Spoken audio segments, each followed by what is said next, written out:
Good evening, Daf noon for Friday, 22nd of December. We are six lunch from the top. We're still discussing the machloket of a bor and Shutei Yachid. Vered Yosef Amar Yosef says, the bor b'Shutei Yachid regarding to a bor in someone's private property, kula amalo plead mahayab, everybody agrees you're chayav. My time why? Ba'ala bor marachna, because says you're the owner of the bor. The bor the itli ba'ali maskin, and you have to be in a pit that you own. Keep plea was a machloket. The bor b'Shutei Yachid. Born in Rabbi Rishma, even in public property, key is opening or digging a pit. For uncovering a pit that was already dug. So if you dug it in the first place, you for sure chayav. Ella, so why are you teaching me? The fact that you either dug it or you uncovered it, makes it your problem. Makes it your pit. As if it's ownership. Rabbi Akiva, because of that, you need both cases. I only mentioned the case of opening a pit. If it means you might think that if you uncovered it already in a pit, you can cover it again and that's it. But if you dug a pit, you can't just cover it. At the time, you have to refill it. Therefore, you have to learn both. I mentioned by digging you might think only time you need to cover it is if you dug it. Because you created a problem in the first place. But if you just uncovered an existing pit, you never really dug the pit in the first place. Maybe you might think you don't have to cover it. Both. In what case Rabbi Shmuel says that the Torah it's a biblical chiyuv bor. Right, so Rabbi Shmuel holds that you're chayav all the time. Why would it say, oh, this is the case of the Torah? Technically, you're chayav no matter what. She says, no, the Torah started off with that specific case of a private bor. Someone dug a pit in public and he opened it for the private. It opened his private property. Patur, if they entered through the private hole. Even though you shouldn't do it, because you shouldn't create a hole underneath, like a tunnel or a cavity underneath Bishus Rabim. This way you shouldn't do it. However, someone dug a pit or a ditch or a vault in Bishus Rabim, in private property. Open public property. If you dug it in private and it's next to public property, like those who build the foundations for houses have those, they build the holes, deep holes next to it, patur if they fall inside. Unless you make a 10 tefach fence or barrier in between. Or unless you dig that excavation into the ground, dig that foundation 4 tefachim away from people's sit. Now, the only time that your patur is if you did it for a foundation. Halav ushin hayav, but if it wasn't for foundation, you did it for a stone hole, you'd be chayav even if it's in your property. Hamani, who's that according to? Bishlam Rabba makes sense according to Rabba. The first case for say patur when you dig your property is going to be Ishmael. Because you only hold your chayav in Yahid, in Rabim. We say Rabbi Akiva, the second case you'd be chayav in Yahid is according to Rabbi Akiva. According to Yosef, who says you're chayav even in Yahid. Bishlam Seif makes in the second case the Brakol. So he agrees with everybody. According to him, why would you be chayav in your own property? According to him, doesn't follow anybody. Whereas the Malach said, first of all, answer you it all follows everybody. The first case where you say the guy's patur is where he did not make it hefker. Therefore, he didn't give any permission to enter his property. He could say, why'd you walk into my property? Second case, however, public property. That's why, and people have permission to walk by it. Now that they established a contrary who says everybody agrees that it be not also the case should not be a machokat name. He could also say Rabbi Shmuel and Rabbi Akiva. The first case is Rabbi Shmuel who holds that your patur when it's public property. Say for Rabbi Shmuel, and you can even say the second case is your patur, even according to Rabbi Shmuel in private property. Why? Tamad the ushin, because it could be for foundations. Halav the ushin hayav, but if it wasn't for ushin, you'd be hayav. For example, if you widened it into public property, you'd be chayav if you dug too deep. Okay. Metive. However, someone dug a private property and and went into public property. Hayav Yahayav. In private property next to public property. Patur. Not my problem. You walked in. Bishman Rabba makes the point that Rabba who holds that you're Hayav, only Chayav in public. The Kula Rishmael, everything that Rishmael. And that Yosef, according to Yosef, who holds that you're Chayav even in private. Bishman Rabbi Ishmael makes sense the first part of Ishmael holds you're Chayav in public. And Ela Seif money, who's the Seif according to? Who's the second case according to? Lord Rabbi Ishmael, Lord Rabbi Akiva doesn't fit according to either of them. Right? He will tell you, so for the case where he's doing foundations, which is why you're allowed to do it, and you are patur. To number 9. Hafar upatach umasad rabim. Let's say you dug a pit and you uncovered it, and then you allowed the public to use it. Like you dug a well. So you said, okay, now this well I dug can be for probably public use, and therefore the patur, he's patur because he is he gave it for the public. If he dug it and did not give it to the public, also this is the what he used to do. This is his rabbi. He used to dig pits and wells. He used to dig pits and wells, uncover and give his public to use to drink. When Chachim heard what this chesed he used to do, they said, Nechunya, follow this halacha. The Gemara says, halacha zu v'tulo, he didn't do any of the halachot. Ela ema af halacha zu. Sounds like, no, he did this halacha as well as others. Ramadan, Ma'aseb bitoshen Nechunya chofer shichin. The daughter of this well digger, she fell into a pit full of water. They came over to him and said, they came over to the rabbi and said, Sha'ar Shana Amar Lahem Shalom. He said, don't worry. First hour, he said, don't worry. Shnia Amar Shalom. The second hour, he said, listen, Rabbi, this guy's daughter stuck in the water. He said, don't worry about it. Shlishit Amar Lahem Alta. The third hour, he said to them, she came out. The Gemara says, and then they found out that he was right. She did come out. I said, how did you get out? Amar Lahem. She told them, a male sheep came by. A certain old man was bringing it, right? Which is referring to Avraham Avinu, who was leading the sheep for instead of Yitzhak, Akedah Yitzhak.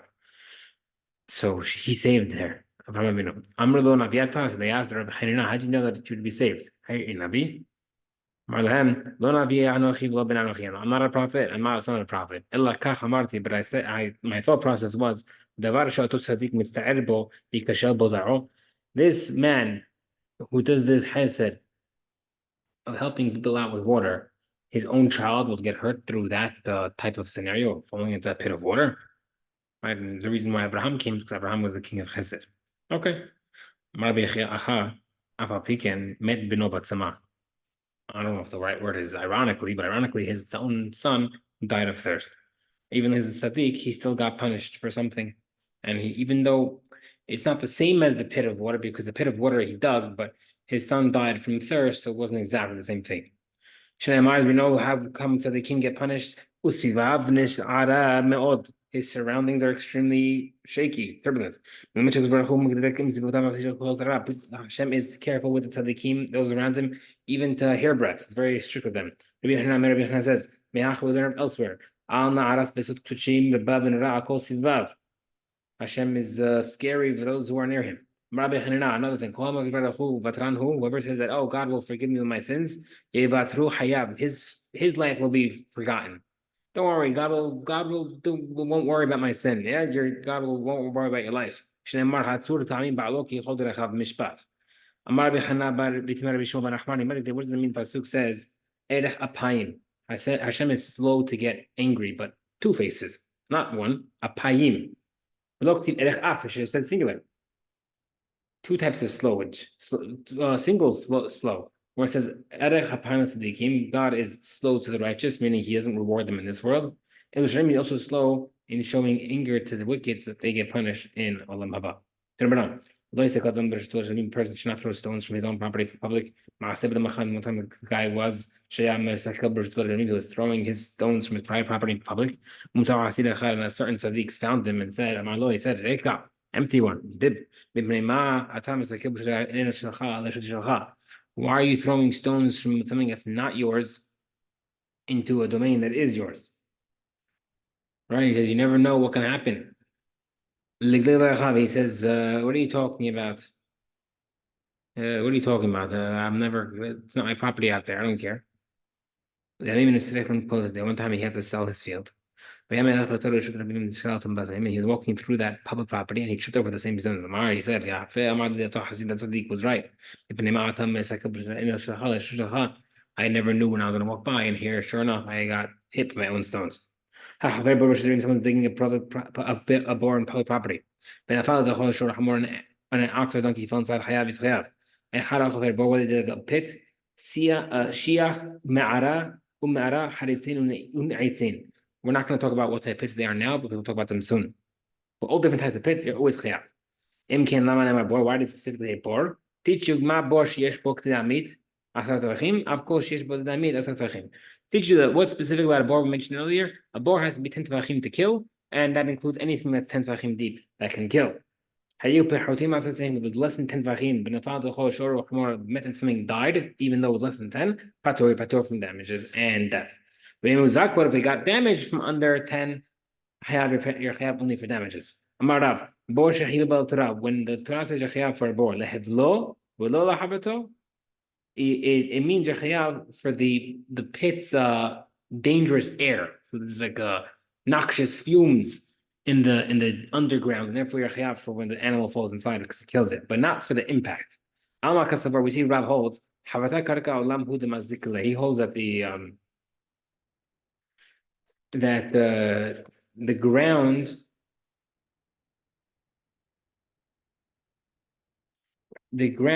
is damaging, and Shmuel Amar lehevlo v'chosh can have a low. He says that the air, the noxious fumes is chayav, and also the impact of the ground. Maybe the Torah is only referring to the impact and not the air, the noxious fumes. The Torah is saying you're chayav even when it's filled with wool, even though there's no damage with impact, you're still chayav if it dies through the noxious fumes. My ben, what's the difference? Let's say he made a hole, he made a stage onto public property. Rav would say you're not chayav because there's no noxious fumes above ground. The Shmuel said you'll be chayav because it's still an impact. Why was Rav hold that? If you fall, actually you pull derech nefila until normal falling, which is falling into something like a hole which has noxious fumes. Shmuel says any type of falling. Next part. Mishnah says, Imkin lama bor. Why the pasuk mention bor? Ba bor sheyesh bo limit asat tvachim. Av kol sheyesh bo limit asat tvachim. There's so much more makes sense when the Shmuel that it has to be 10 tvachim deep. Av kol as gevor. It's referring to anything 10 tvachim, even in an elevation obstacle. El Rav, my av kol latui. What does that include? La'atuya charitzin me'itzin. It includes these squared off pits, square pits, and wedge pits. Charitzin and sin media. We have another brayta that says that specifically in Mishnah. Why I have to say it again? It's true. It said it once, but now it's explaining what they are. What is it including? Oh, it's including the haritzin and the eitzin. Okay, but how come I need every single type of pit? Right. So now we're going to go into details. A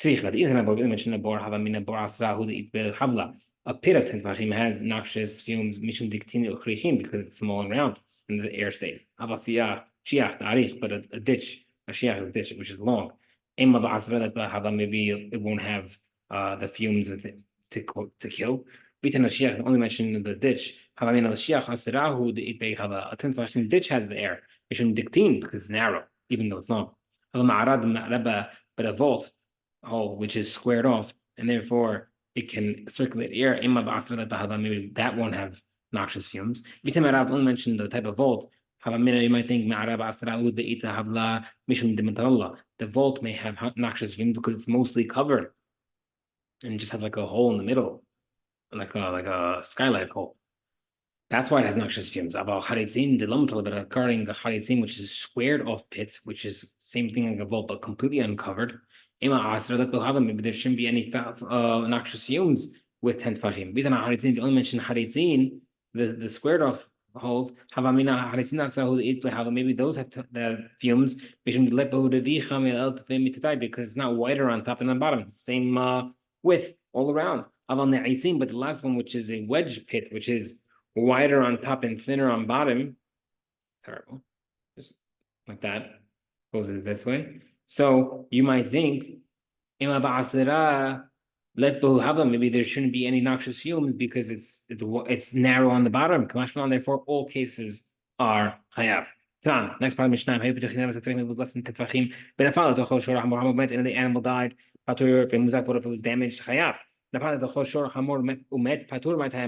What is the reason that if it died and you are patur under tetvachim, because it must be there's not enough impact. Nothing to do with the fumes. The Gemara says, "La mishum lahavla." There's no noxious fumes. The Gemara says, how can it get damaged? The Mishnah said if it gets damaged, but if there's no fumes, how can it get damaged? The Gemara says,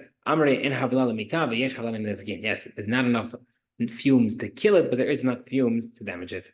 There was an ox that fell into a ditch that was only 6 tefachim deep. The owner slaughtered it right away. Nachman said, "You are the animal's tarif because it would have died from the fall, from the fumes." Amar Nachman, if you only used 1 cob of flour, yani if you would have spent a little time waiting, if I would have spent a little time waiting without slaughtering,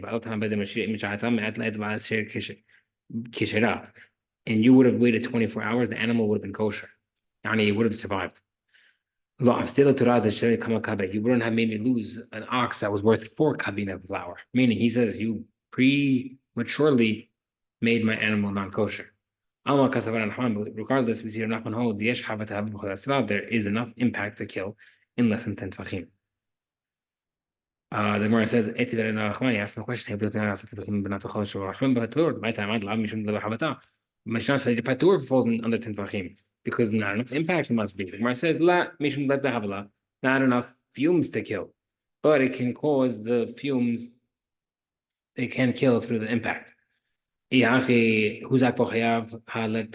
thing, but if there's no fumes, how can it kill? Why should be that? Why if it can't kill with entan how can it damage? The Gemara says, there's no fumes to kill, but there is fumes to injure. The question. The height to kill someone with skila was the height of 2 people, which is approximately 6 amot, because an average man is 3 amot. So they used to throw someone from a height of 6 amot to kill him. His height was 3. There's impact to kill in less than 10 tvachim. How can we need such high 10 tvachim in 3 amot? That's a tremendous difference. 10 tvachim, not even 1 amot. Why is it killing him from 3 amot if you could kill with 10 tvachim? Where it says, according to your reasoning, maybe you should make it 10 tvachim high. Look at Nachman. Rather, the reason why I do 10 tvachim 3 amot high is 6 amot high is because you want